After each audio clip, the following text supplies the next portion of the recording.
তখন সেই অগ্নি স্ফুলিঙ্গকে ছিন্ন ভিন্ন করে কাকে তাড়া করতে শুরু করলো? দুর্বাসন। দুর্বাসন ভয় ছুটছে। কে তাড়া করছেন? সুদর্শন চক্র তাড়া করছেন। কোথায় শিব লোক গিয়ে শিবের কাজ বোঝে, দেখে বলছে বাবা এই তো আমি বিচার করতে পারবো না, এই ঘটনা এই ঘটনা হয়েছে। বলছে আমার শক্তি নাই, সামর্থ্য নাই। কিন্তু প্রভুর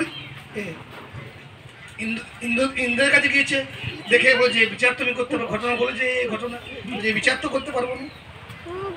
দেবলোকে গিয়েছে, ইন্দ্রলোকে গিয়েছে, শিবলোকে গিয়েছে, অন্তিমে বিষ্ণুলোকে গিয়েছে। ভগবান বলছে আমিও বিচার করতে পারবো না। কেন? আমি ভক্তাধীন। তো কারণ ভক্ত যা খাওয়ায় তাই খাই, ভক্ত যা বলে তাই বলি। কারণ অহং ভক্ত পরাধীন অস্বতন্ত্র ই বোধিজ। হে দুর্বাসা, আমি স্বাধীন, আমি স্বতন্ত্র, আমি নয়কে ছয় করতে পারি, কিন্তু এক জায়গায় পরাধীন, ভক্তের কাছে পরাধীন। ভক্ত যা বলে আমি তাই করি।